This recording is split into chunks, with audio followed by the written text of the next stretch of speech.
KBC में करोड़पति पति। सूरज के जीवन का एक ही फंडा था कि मेहनत तो गधा भी करता है, घर बैठे जो कमाए समझदार वही होता है। इसीलिए उसने कभी नौकरी ही नहीं ढूंढी। इस बात से हालांकि उसकी पत्नी शिखा बिल्कुल भी अग्री नहीं करती थी, पर फिर भी सूरज को समझाना बेकार था। टीवी में कैसे बनोगे करोड़पति का ऐड देखकर उसे लगा कि बस अब तो घर बैठे ही वो करोड़पति बन सकता है, और उसके पीछे उसने अपने सारे सोर्सेस एक्टिव कर दिए। 2 हफ्ते में उसके कलीग के साले के पड़ोसी के बेटे का सोर्स निकलता है जो कि उसे शो में पहुंचा सकता है, और सूरज उससे मिलने चला जाता है। अच्छा, तो हमें मुकेश जी बता रहे थे कि आप हमें शो में पहुंचा सकते हैं। हाँ, उसमें कोई तकलीफ नहीं है। मैं कल अगर कोशिश करूँ तो इसी महीने में आपका नंबर आ जाएगा। अरे ये तो बहुत बढ़िया हो गया। अच्छा, वो सिलेबस और क्वेश्चन पेपर का कोई जुगाड़ है क्या? हैं? उसका तो कोई जुगाड़ नहीं है। तो वो वाकई में कुछ भी पूछ सकते हैं? हाँ, वो तो बच्चन जी पर है, जो पढ़ते हैं वो पूछ लेते हैं। पहली कोशिश फेल होने पर अब सूरज के सामने एक बहुत बड़ा सवाल था कि आखिर जवाब कहाँ से लाए। तब शिखा ने एक सजेशन दिया, क्यों ना सूरज अपने चचेरे भाई सुमित से मदद मांगे, जो कि यूपीएससी की तैयारी कर रहा था। हालांकि इतनी मेहनत करना सूरज को समझ में नहीं आता था, पर कोई और रास्ता ना मिलने पर वो आखिर सुमित से बात करता है। अरे सुमित, हमारा कैसे बनोगे करोड़पति के लिए सिलेक्शन होने वाला है। तुम हमें थोड़े चिट बनाने में मदद करोगे क्या? अरे भैया, चिट बनाए तो सालों हो गए, उसमें हमारा एक्सपर्टीज नहीं है, बल्कि आप बोलो तो हम आपकी पढ़ने में ज़रूर मदद कर सकते हैं। हट, कैसी अनाप शराब बातें कर रहा है तू। सूरज ने सुमित को मना तो कर दिया था, पर तैयारी करने के सिवाय कोई चारा उसे दिख भी नहीं रहा था। खासकर जब 12 के पेपर लीक करने के एक्सपर्ट शुक्ला जो भी हाथ जोड़ लेते हैं।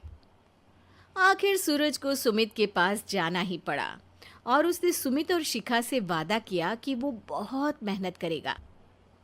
1 महीने की तैयारी के बाद फाइनल हुआ कि शो से 1 हफ्ते पहले एक ट्रायल खेला जाएगा, जहां पर सारे रिश्तेदार ऑडियंस की जगह पर होंगे और शिखा सवाल पूछेगी। दूर दराज से भी रिश्तेदार आकर हाजिर हो गए देखने कि आखिर कैसे बनेगा सुमित करोड़पति।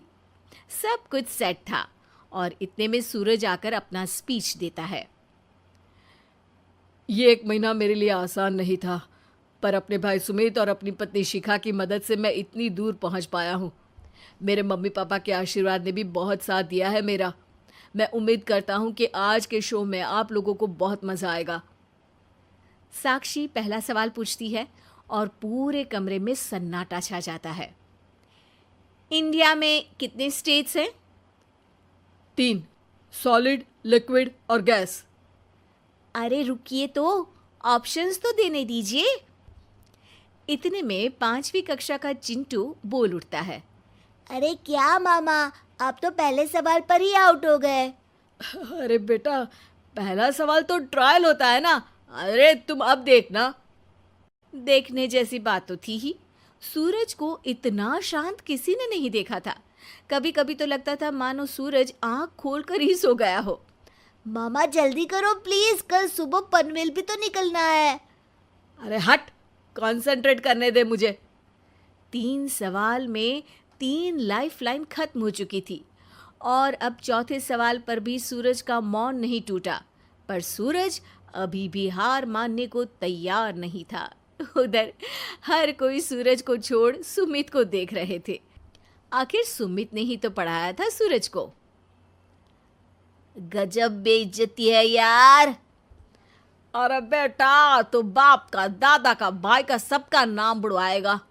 अरे 3 लाइफलाइन ले ली तो भी तेरा कुछ नहीं होना है। अरे कोई इतनी बात करता है क्या शो पर? अरे बेटा, शो पर तेरे जैसे भी तो नहीं आते ना। सूरज की ये जंग आखिर 1 घंटे बाद 5वें सवाल पर खत्म हो गई, जब उसने इंडिया के नेशनल बर्ड का नाम कहा, कौवा। अरे बेटा, मजा तो बहुत आया, बस थोड़ा टाइम पर खत्म होता तो आनंद भी आ जाता। ताने बारिश के बूंदों की तरह बरस रहे थे और सूरज को भी समझ आ रहा था कि ये करोड़पति बनना शायद उसके बस के बाहर की बात है। पर वो आखिर ये बात मान कैसे लेता? वो सख्त लौंडा जो ठहरा, उसने सोचा कि बेइज्जती तो हो ही चुकी है, पर अगर मैं हार नहीं मानूं तो शायद कुछ हो सकता है। शिखा, तुम देखना, असली शो में आग लगा दूंगा, आग। करोड़पति बनूंगा मैं। हाँ, सब्जियां खत्म हो गई है घर पे, ले आओ। पहले पति बन जाओ, फिर करोड़पति बनना। अरे गजब बेइज्जती है यार। बेटा, अभी तो घर पर ही हुई है, 1 हफ्ते में तो तुम देश के सामने करवा कर आओगे। वैसे जब टीवी पर जाओ ना, तो बस अपने मम्मी का ही नाम लेना, ठीक है? कोई पूछे तो बोलना कि पापा नहीं है मेरे। अरे पढ़ाई की, पेपर निकलवाए, इतने सारे लोगों को खाना खिलवाया, क्या फ़र्क पड़ा?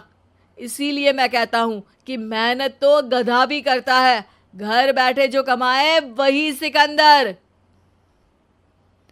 लेकिन मामा, गधे भी जानते हैं कि हमारा राष्ट्रीय पक्षी मोर है।